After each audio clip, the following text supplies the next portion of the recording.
Prashanth universe అనే ఒక thought వచ్చిన తర్వాత అందులో భాగంగా ఫస్ట్ హనుమాన్ తీయాలి అని ఎందుకు అనిపించింది?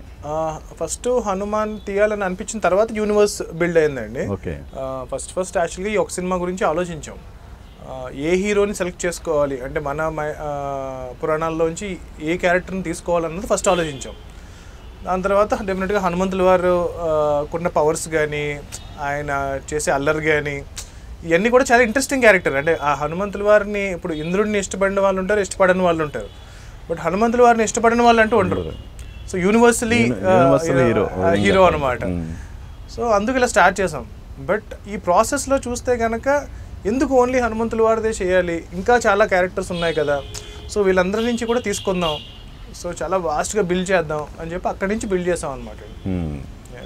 సో ఈ ప్రాజెక్ట్ అనుకున్నప్పుడు దీని రేంజ్ వేరు. అవునండి.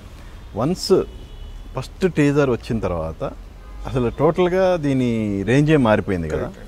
సో మీరు ముందు అనుకున్నప్పుడు ఏ రేంజ్, టీజర్ వచ్చిన తర్వాత త్రూ అవుట్ ఇండియా కానీ త్రూ అవుట్ వరల్డ్ కానీ వచ్చిన అప్లాజ్కి మీరు చేసిన డెవలప్మెంట్స్ ఏంటి? చాలా అండి. అంటే లైక్ మేము ఇనీషియల్గా ఫర్ ఎగ్జాంపుల్ అనుకున్న దానికి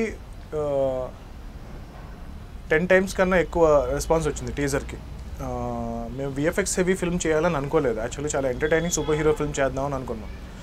బట్ టీజర్లో ఉన్న విఎఫ్ఎక్స్ షార్ట్స్కి చాలా ఎక్కువ అప్లాజ్ వచ్చింది.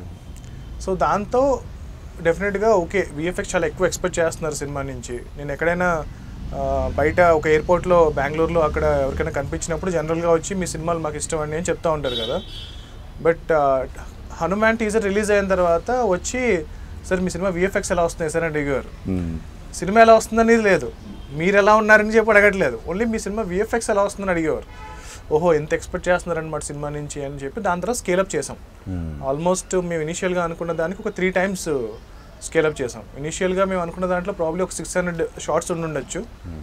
ఫైనల్ ఫిల్మ్లో మోర్ దాన్ 1600 షార్ట్స్ ఉన్నాయి విఎఫ్ఎక్స్ షార్ట్స్. చాలా షార్ట్స్ మీకు తెలియవు విఎఫ్ఎక్స్ అని చెప్పి, బట్ సబ్ కాన్షియస్గా మీకు ఆ వరల్డ్ని బిల్డ్ చేయడానికి చాలా షార్ట్స్ చేసాం, ఎక్స్టెన్షన్స్ చేసాం.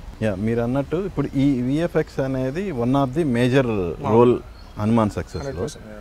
సో ఆ విఎఫ్ఎక్స్ సంబంధించి మీతో బాగా ఇంటరాక్ట్ అయ్యి ఈ సినిమా ఎంత ఈ రేంజ్కి ఎన్హాన్స్ చేయడంలో మీకు హెల్ప్ చేసింది ఎవరు, అంటే తోడ్పడింది ఎవరు విఎఫ్ఎక్స్ టీమ్? సో మేజర్గా నాతో పాటు వెంకట్ కుమార్ జెట్టి అని నా ఫ్రెండ్ ఫస్ట్ నుంచి వర్క్ చేస్తున్నారు. ఆ సినిమాకి కూడా మాకు బెస్ట్ విఎఫ్ఎక్స్ నేషనల్ అవార్డు వచ్చింది.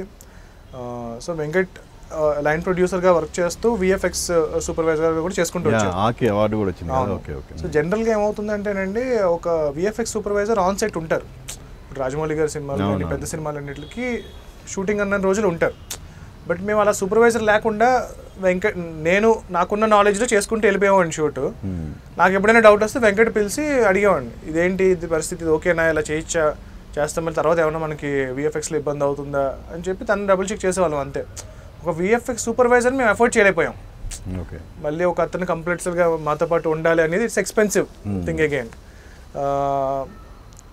దానివల్ల కొన్ని మిస్టేక్స్ కూడా చేసాం.